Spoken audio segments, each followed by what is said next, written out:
အခုတလော Facebook ကြောင့်တိုင်ပတ်နေတဲ့သူရှင်လက်ထောင်ပါ area လည်းပါဝင်ပေါ့နော် Facebook မှာ boost လုပ်တဲ့သူတွေ run တဲ့သူတွေအခုတလောပေါ့နော်တလောဆို February လကုန်ကလေးကစပြီးတော့တော်တော်လေးညီးထွားနေကြရတယ်။ဘာပြောလဲဆိုရင် CBR တွေထောင်တက်သွား။အဲ့ဒီဟာကမြန်မာတနိုင်ငံလဲလားဆိုတော့မဟုတ်ဘူး။ area က Thai ရောဒီ Western country တွေအတွက်ပါ run ပေးနေတာဖြစ်တဲ့အတွက်သူတို့ပါထောင်တက်သွားတာ။ဆိုတော့မြန်မာတနိုင်ငံနဲ့တော့မဟုတ်ဘူးပေါ့နော်။ဒါပေမဲ့အခုလေးလာတလောက်တော့ပြန်ပြီးနည်းနည်း CBR ငြိမ်လာပြီပေါ့နော်။အရင်ကလိုမျိုးရန်မတက်တော့ဆိုတော့အခုပြောပြပေးသွားမယ်အကြောင်းအရာတွေကကိုယ်တိုင်လေ့လာထားတာဘာကြောင့်ဖြစ်တာလဲဆိုတာကိုစာရီဖတ်ထားတာပေါ့နော် Facebook ဘက်ကတော့တိတိကျကျပြောထားတာမဟုတ်ဘူးအဲ့တော့ကိုယ်တိုင်အနေနဲ့လေဒါတွေကြောင့်ဖြစ်နိုင်တယ်ဆိုပြီးတော့သုံးသပ်ထားတာပေါ့နော်ပြီးွားရင်ကိုယ်တိုင်စမ်းသပ်ထားတဲ့အကြောင်းအရာလေးတွေကိုပြန်လည်ဝေမျှပေးမယ်ဆိုတော့အကျိုးရှိရဲ့အရာပေါ့နော်ပြောချင်တာအခုပြောပြပေးသွားမယ်အကြောင်းအရာကအားလုံးအတွက်မှန်ချင်မှမှန်လိုက်မယ်နည်းနည်းပေါ့နော်ဘူတုတရရင်မယ်ကျင့်တတ်ပြီပေါ့နော်ဆိုတော့ကဒီအဲ့တော့ဘယ်လိုလေးလာရလဲဆိုရင် February လကုန်နေရနေဖြစ်တာဖြစ်တဲ့အတွက် February လကုန်ကန်ဒီ Facebook ဘက်မှာဘာတွေပြောင်းလဲလုပ်လိုက်လဲဆိုတာကိုအရင်လေးလာရတယ်ပေါ့နော်အဲ့ဒီမှာ Facebook ဘက်ကဒီ inflation ကလာတဲ့စကားလုံးပေါ့နော်အားလုံးနားလည်အောင်ဆို inflation ဆိုရင်ငွေကြေးဖုံးဖွားတယ်လို့အားလုံးသုံးသပ်ကြတယ်အဲ့လိုပဲ inflated ဆိုပြီးတော့ a metric တွေဖြစ်လာတယ်အဲ့ဒီဟာကိုလည်းဒီ screen share ပြီးပြပေးမယ်ပေါ့နော်ဆိုတော့အဲ့ဒီဟာကိုအဲ့ဒါဟာတွေ့တယ်နောက်တစ်ခုကကြတော့ဒီ Facebook ad run တဲ့ခါကျရင် placement တွေထားရတယ် placement တွေမှာ advantage ကိုရွေးလိုက်ရင် audience network ဆိုတာပါတယ်အဲ့ဒီကောင်ကဒုက္ခပေးနေရတယ်အများကြီးရှိအဲ့ဒီဟာတွေပေါ့နော်အဲ့တော့ screen share ပြီးတော့သုံးသပ်ပြသွားမယ်နောက်တစ်ခုကကြတော့ area time ဘက်မှာပေါ့နော် client တယောက်ကိုဒီ metric တွေပေါ့နော် CBR တွေ day by day calculate လုပ်ပေးရတာရှိတယ် report တင်ပေးရတာရှိအဲ့ဒီရဲ့ data ရလဲဒီ match လာတက်ကိုတက်တာထောင်တက်တာပေါ့နော်ဆိုတော့ February လမှာထားပါတော့ဒီ conversion တစ်ခုကိုဘတ်20လောက်ဆိုရင်ဒီမှာဆိုဘတ်40လောက်ဖြစ်သွားတယ် time ဘတ်ပေါ့နော်ဆိုတော့ကပြောရမယ်ဆိုရင်ဒီ Facebook မှာဆို conversion drive လုပ်တဲ့ objective တွေရှိတယ်ပေါ့နော်ဥပမာဆို message တို့ area ဆိုရင်ဒီ application တွေ run ရတာရှိတယ် website တွေအတွက်လည်း run ရတာရှိတယ်ဆိုတော့message ရယ်နောက်တစ်ခါကျ add install ရယ် save campaign တွေက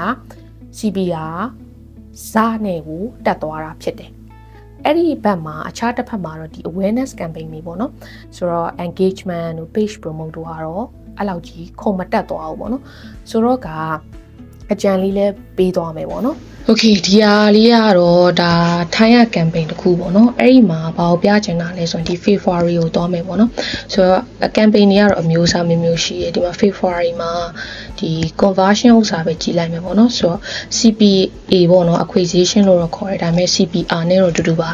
message တစ်စောင်ရဖို့ 15.1 ခုပဲကြားတယ်Okay ဆိုတော့15.1ခုဒီ February 4ကိုကြည့်လိုက်ရင်16 February 5ကိုကြည့်လိုက်ရင်16 17 19 Okay ဆိုတော့ထားပါတော့ဒီဥစ္စာဒီလောက် match ကိုသွားလိုက်မယ်ဆိုတော့ match တရက်နေတည်းက49 48ဒါလေးကိုပဲကြည့်ရပါဘောနော်ဆိုတော့ထောင်တက်လာတယ်ဒါပေမဲ့ဒီကိုပြန်ကြည့်လိုက်ပေါ့နော်အခု match 13မှာတော့45အထိကိုပြန်ကျလာတယ်ဆိုတော့အခုရက်ပိုင်းတော့နည်းနည်းလေးအရန်တိတိတာတာမဟုတ်ဘူးနည်းနည်းလေးပြန်ကျလာပြီဆိုတော့တွေ့ရတယ်ပေါ့နော်ဒါကတော့ campaign တစ်ခု time မှာ run ထားတဲ့ campaign ကိုအခြေခံမျိုးပြပြပေးတာနောက်တစ်ခုကကြတော့ဒီ troubleshoot app performance ကိုပတ်သက်ပြီးတော့ပြပြပေးမယ်ပေါ့နော်ဆိုတော့ဒီ Facebook Ad Manager မှာ metric တွေပြရတယ်ပေါ့နော် metric တွေပြရတယ်ဆိုရင်ဒီမှာ metric တွေပြရတယ်ပေါ့နော်ဒီလို metric တွေပြရတယ်ဆိုရင် ad metric တွေကဒီမှာပဲပြပြီးတော့ post မှာတော့မပြနေရမျိုးကြီးဖြစ်တတ်တယ်အဲ့ကောင်ဘာလို့ခေါ်လဲဆိုရင်ဒီ inflated ပေါ့နော် inflated ဖြစ်နေတာ inflation ဖြစ်နေတာပေါ့နော်net result မရဘူးပေါ့နော်အဲ့ဒါမျိုးတွေမျိုးကြုံနေရတယ်အဲ့လိုကြုံနေရဆိုရင်ဒီမှာသူအနေနဲ့ account data တွေစစ်ပေးပြန် run တာမျိုးလို့ဒီနောက်တစ်ခါကျ fetish ဖြစ်နေရအကြောင်းပေါ့နော် frequency တွေ high ဖြစ်နေရဆိုရင်ဒါ created တွေပေါ့နော် created တွေဆိုတာ post တို့ video တို့ပြန်ပြောင်းဖို့လုပ်မယ်အဲ့လိုမျိုးလေးအကြံပေးရပေါ့နော်app performance တွေကြာလာပြီဆိုရင် audience ကိုပြန်ပြောင်းတာမျိုး audience ပြန်ပြောင်းတဲ့အခါမှာ package တွေဖြစ်လာပြီဘလို့မှလုပ်လို့မရတော့ဘူးဆိုရင်ဒီမှာ audience setting ရှိရပေါ့နော် advantage plus audience နဲ့ထားကြည့်ပေါ့ advantage plus audience ပေါ့နော်အဲ့ဒါ AI set တွေမဲ့ပေါ့နော်ဒီလို star လေးပြထားတွေမှန်သမျှ AI set တွေမဲ့ပေါ့နော်ဒီတွေကအတူကောင်းမှတ်ထားဆိုတော့အဲ့လို set တွေကိုမိတ်ဆက်လိုက်ပြီးဖြစ်တဲ့အတွက် तू ကဒီမှာပေါ့နော် search to လုပ်လိုက်ပြီးတော့ကိုယ့်ကိုဒီ data targeting တို့ custom တို့ look like တို့လုပ်ရင်တော့မှတိတိတတ်တာကွဲပြားခြားနာခြင်းရှိမှာမဟုတ်။ तू ကဒီဥစ္စာပေါ့နော်ဒီ AI audience ကိုအရန်အသာပေးလာတယ်ဒီဟာသုံးရင် performance ကောင်းတယ်ပေါ့ဆို okay ဒီအောင်မိတ်ဆက်လာတာဖြစ်တဲ့ဒီအောင်စမ်းသုံးရင်ရောကောင်းလားဆိုရင်တချို့ campaign တွေကကောင်းပြီတချို့ campaign တွေကတော့ဆက်ပြီးတော့ဆိုးရွားနေတော့မယ်အဲ့တော့ account တစ်ခုကို business တစ်ခုပဲဆိုရင်အဆင်ပြေဒီ advantage audience မဟုတ်ဘဲနဲ့ agency account နေလို့အများကြီးဆိုရင်တော့အဆင်မပြေဘူးတုံရင်ပဲပေါ့နော်ဒါကိုယ်တိုင်စမ်းပြီးသားအဲ့တော့ area account ကြီးများတော့များတယ်ဒါပေမဲ့အဲ့ဒီထဲမှာ CPR ငိမ့်နေတာနှစ်ကောင်တိတိသားရှိအဲ့နှစ်ကောင်မှာတစ်ကောင်ကဒီ business တစ်ခုတွေအတွက်ပဲတောက်လျှောက် run ထားတာအဲ့ကောင်ဆို CPR ထိုးတက်သွားတော့ဟုတ်တယ်တရက်ပဲနောက်ပိုင်းကုန်ပြန်ငိမ့်သွားတယ်ပေါ့နော် Facebook မှာ run တဲ့သူတွေတော်တိတ်ကြုံရမှာမဟုတ်ဘူးဒီ application တို့ website တို့ run တဲ့သူတွေမှာတတိထားမယ်အချက်ပေါ့နော်ဆိုတော့ placement တွေကိုကြည့်လိုက်တဲ့အခါမှာဒီ audience network ဆိုတာပါတယ်အဲ့မှာဒီကောင်ကဒုက္ခပေးနေအဲ့ဒါဘာလဲဆိုတော့ rewarded video လို့ခေါ်တယ်ဥပမာဆိုရင် CapCut တို့ဒီ Candy Crush တို့ပေါ့နော်စိတ်သက်ပေါ်လာတော့ပြောကြည့်ရပါတော့အဲ့ဒီမှာ application တွေမှာဟို pro version မဟုတ်ဘဲနဲ့ဒီ free version တွေသုံးရင် video ကြည့်ခိုင်းတယ်10 second တို့15 second တို့အဲ့ဒါတွေတွေ့ဖို့ကြအဲ့ဒီ video တွေကိုကြည့်မှာ तू က function တွေသုံးပြခွင့်ရှိတယ်အဲ့ဒါတော့ကြုံမှုကြမှာaccount တွေ rewarded video လို့ခေါ်တယ်ဆိုတော့လူတွေကအဲ့ video စိတ်ဝင်စားလို့ကြည့်ရမဟုတ်တောင်းဝင်ရကြည့်တာအဲ့ဒါမျိုးဆိုရင်ဒီမှာ तू က reach တွေတက်နေဆိုတော့ဒီကောင်เนี่ย effective မဖြစ်ဘူးပေါ့နော်ဆိုတော့ area လေးဒါကိုတည်ပြီးရခါမှာ placement မှာဒီဒါတွေကိုဖြုတ်ပြလိုက်တယ်ပေါ့နော်ဆိုတော့ဒါကလည်းဒုက္ခပေးနေတဲ့အချက်တစ်ခုနောက်တစ်ခုပြချင်တာရှိတယ်ဒီ rewarded video ပဲကြည့်ပေါ့နော်ဒီ rewarded video မှာ reach က128เนาะ view ကိုတွားကြည့်လိုက်298ဆိုတော့ view ဟာတော့ပုံများနေအဲ့တော့ဒီကောင် result ကောင်းတယ်လို့ထင်တာမထင်နဲ့ပေါ့နော်တခါလေကြာရင်အချိန်နှစ်ခါရင်းနဲ့အဲ့ application မှာတွားပေါ်တာတွေရှိအဲ့တော့ audience ကမကြည့်ချင်လဲကြိတ်မိတ်ပြီးကြည့်ရဒီဥစ္စာစိတ်ဝင်စားလို့မကိုယ့်ရဲ့ right audience လည်းမဟုတ်ဘူးပေါ့နော်ဆိုတော့ဒီကောင်ကခေလာပဲအဲ့ဒါကိုပြောချင်တာပေါ့နော်ဒါကတော့ဖော်ထုတ်ရရှိတာဒါကိုဖယ်လိုက်ပေါ့နော်နောက်တစ်ခုကကြတော့ကြံပေးချင်တာကကြတော့ဒီ performance marketing လို့ကြားဖို့ကြားပါလိမ့်မယ်ဒီ time ကိုရောက်နေတဲ့သူဆို performance marketing ဆိုတာကိုခဏကြားဖို့ performance marketing ရဲ့အဓိကကလည်း creative တွေနဲ့ဆိုင်အဲ့တော့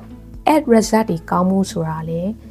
creative တွေနဲ့အများကြီးသက်ဆိုင်လာတယ်ဆိုတော့ post ကိုလည်း creative ဖြစ်ဖြစ် video ဆိုလည်း creative ဖြစ်ဖြစ်အဲ့ဒီဟာတွေလည်းအရေးပါလာတယ်ပေါ့နော် targeting ကနောက်ပိုင်းမှာ AI စားထိုးလာမယ်ဆိုရင်အဲ့လောက်ကြီးရေးပါတော့မှာမဟုတ်ဘူးပေါ့နော်ဆိုတော့ paid ad တွေ paid ad run နေသူတွေ advertiser တွေအနေနဲ့လည်းနောက်ပိုင်းမှာအခြားတင်းတွေပေါ့နော် creative တင်းတွေနဲ့ပူပေါင်းဆောင်ရွက်ပြီးလုပ်ရမယ့်အပိုင်းတွေရှိလာလိမ့်မယ်ဒါတော့အနာဂတ်ပေါ့နော်ဆိုတော့ AI နေစားထိုးလာတာနဲ့အမျှလူတွေလုံးဝဖြစ်မဲ့အရာတွေကိုပူပေါင်းပြီးဆောင်ရွက်ရမယ်ဆိုတဲ့သဘောပေါ့နော်အဲ့ဒါလေးကိုတော့အကြံပေးချင်ပါတယ်အခုကတော့ပြီးတလောက်လေးဝင်မျှတာပေါ့နော်ဆရာကြီးလည်းမဟုတ်ပါဘူးဒီတကယ်ဆရာကြီးတွေလည်းရှိပါတယ်ဆိုတော့သူတို့စကားတွေကိုလည်းနားထောင်ပေးပါလို့ပြောချင်ပါတယ်အခုထိပေါ့နော် CPR တွေမငြိမ်သေးဘူးဆိုရင်တော့အကြံပေးချင်တာကတော့ဒီ Facebook မှာ conversion drive လုပ်တဲ့ objective တွေကိုခဏလေးနားထားပေါ့နော် brand awareness ကို drive လုပ်တဲ့ engagement တို့ page promote တို့ run ပြောချင်တာက budget တွေ waste မဖြစ်အောင်လို့သုံးတဲ့နည်းပေါ့နော်နောက်တစ်ခုကကြတော့ Facebook ပဲအားကိုးနေရတယ်ဆိုရင်အခြား TikTok ပေါ့နော် TikTok မှာလည်း ad run လို့ရပြီဆိုတော့ TikTok ad run မှာservice action နဲ့ဆိုရင် area နဲ့ area တင်နန်းတာကြီးလောက်တာရှိရပေါ့နော်လာရောက်စုံစမ်းလို့ရတယ်ဆိုတော့ကဒီ conversion drive လုပ်တဲ့ objective တွေတော့ခဏလေးနားထားပေါ့နော်နောက်တစ်ခုကကြတော့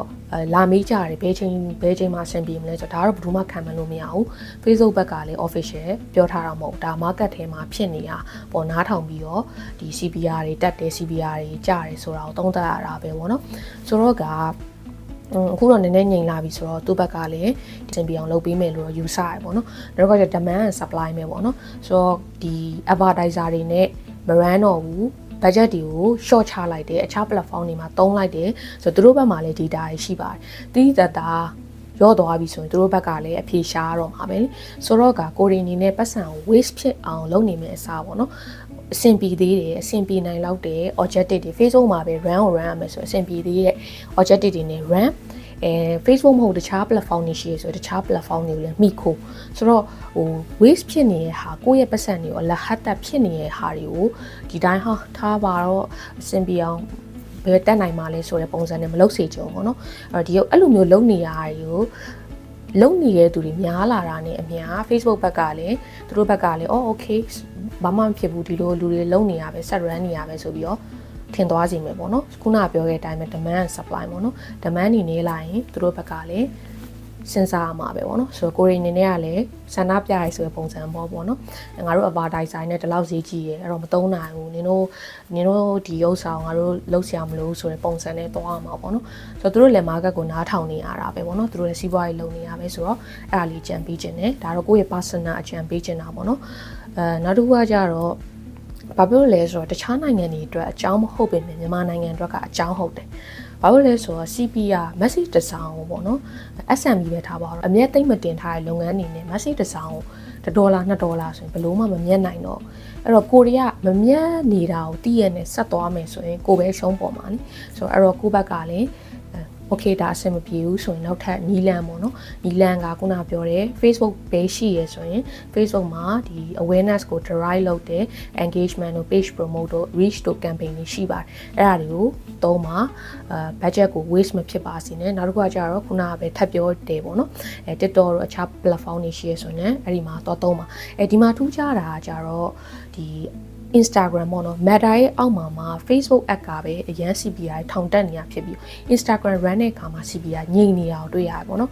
area run ပေးနေရရှိရအဲ့တော့ပြန်သုံးသပ်ကြည့်ရအောင်နော်အခုပြောပြပြီးသွားတဲ့အကြောင်းအရာကကိုတိုင် run နေရတဲ့ campaign တွေကိုအခြေခံနဲ့ပြီးရင်စာရီနည်းနည်းဖတ်ကြည့်လိုက်တဲ့ဟာကိုမူတည်ပြီးတော့ပြောပြပေးသွားပါပေါ့နော် 100% မှန်ချင်မှမှန်လိုက်မယ်အကျိုးရှိရလို့မျှော်လင့်ပါတယ်အကျိုးရှိရဆိုရင်ဒီဗီဒီယိုပြန်လည်ဝင်ပြပေးနိုင်ပါတယ်ကျေးဇူးပါ bye bye